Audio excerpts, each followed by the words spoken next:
everyone. Thank you for joining us today on Let's Chat Tuesday. I'm Coach Laurie. I'm here with the wonderful Tamara Berry. Thank you very much for joining me today. I know you have a very busy schedule, and I'm very appreciative that you're giving me some of your time. So I'd like to start this interview very calm and friendly. Can you just tell us a little bit about yourself? Very Sweet Confections is my business that I probably started about 10, 12 years ago. I don't really exactly remember. I just remember enjoying baking and kind of taking it off from there. I am from Worcester, so I'm a true Worcesterite, born and raised. I don't curse the place I live. It is a blessed place. It's not perfect, but it is good. Complete daydreamer.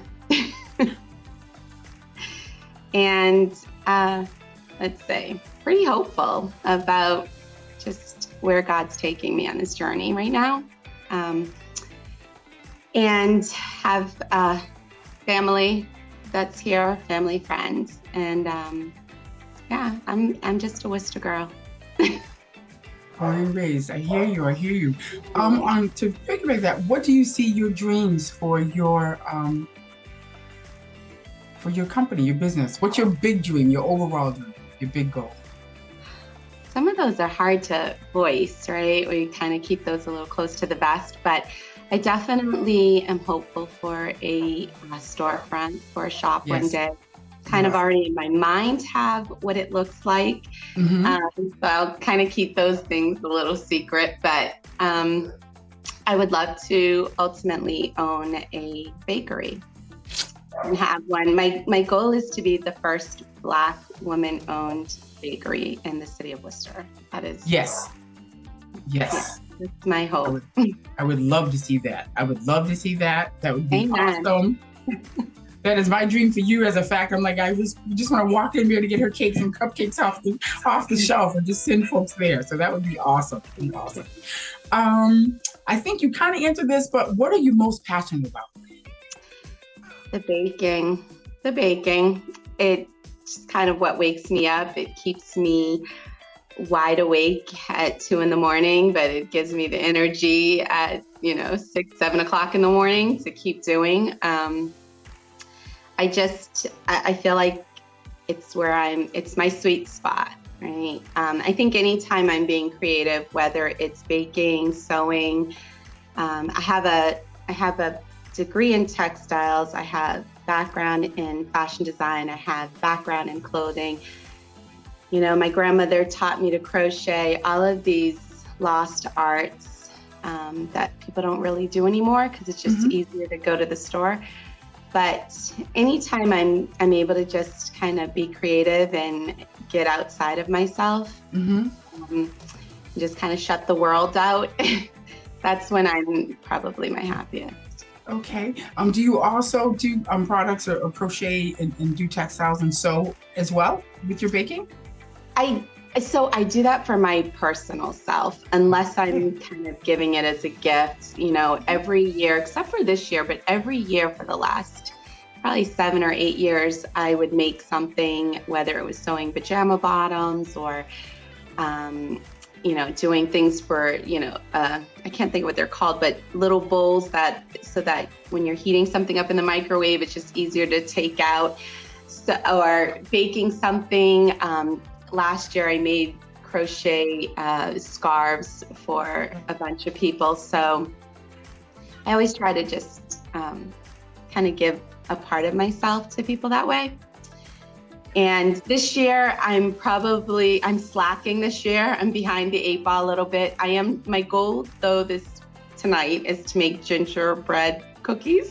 So that's what I try to always give something personal. Yeah. That's very nice. You're such a soulful person. That's very sweet that you give from yourself, because that's what this season's about. It's about of yourself, really.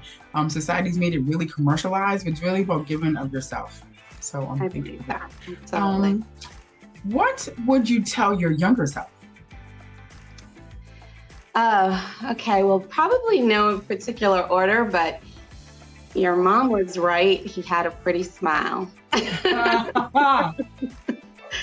think I got one of those. That's what she said. He has a pretty smile.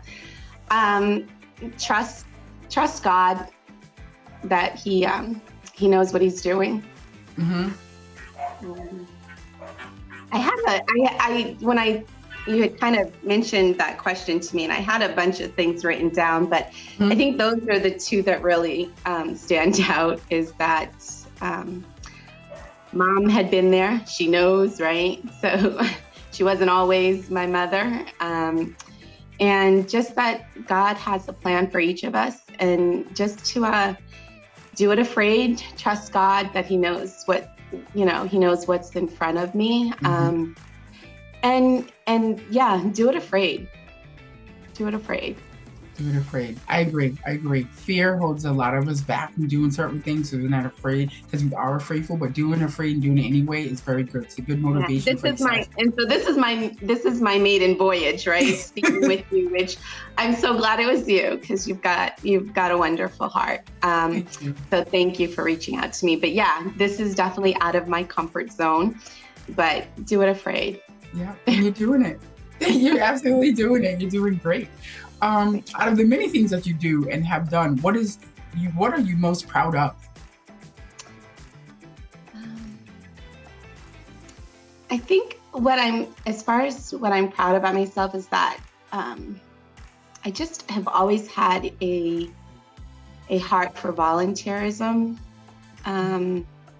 or just helping out, sometimes just seeing somebody that maybe doesn't feel seen. So I would say that's probably what I'm most proud about as far as who I am as a person. I mean, I remember I couldn't wait to turn 13 because I wanted to be a candy striper, right? That was my whole goal. Like, I just need to be 13 so I can be a candy striper. And I did exactly that, but it was it was Fairlawn Hospital before it was a rehabilitation, when it really serviced the geriatric demographic. So, but I really, I kind of always refer back to that experience because I got to see older people at a very young age when most people aren't around, 80-year-olds plus, and seeing them preparing to die.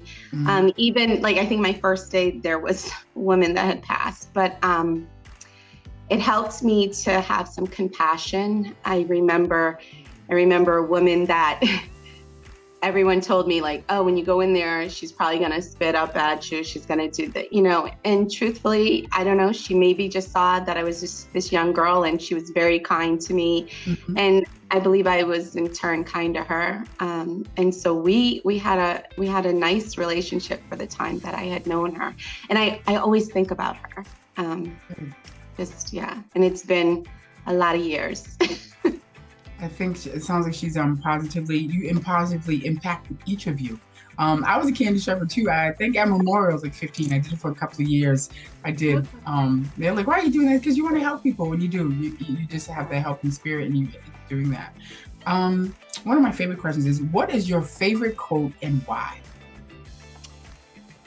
My favorite quote. Well, what I always refer back to is, don't ask me where it is in the Bible, but I will never, no, not ever will I forsake you.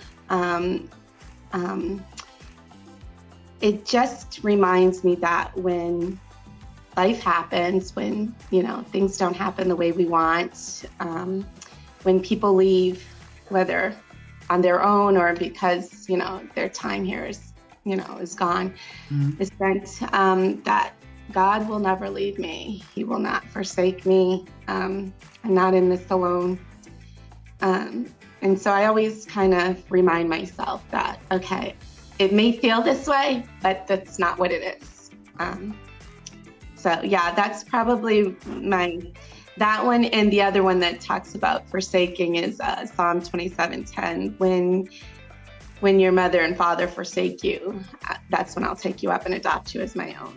I'm always cognizant of that God is always for me. Thank you. Thank you for sharing that. I can tell that's personal. Yeah, as I start to weep a little bit. That's okay. Thank you. I can see that. I'm like, thank you. I'm like, thank you very much for sharing that. It will touch others as well. Because a lot of people kind of struggle with how they feel and what's going on, especially this season, which is sad but not sad. Like this is the most loving and joyous season time of the year, and so many people just don't feel loved, don't feel appreciated, don't feel seen, and it's kind of sad. So that's very poignant for it right now. Even though if you think you're alone, you're never alone. You never walk alone. You're never alone.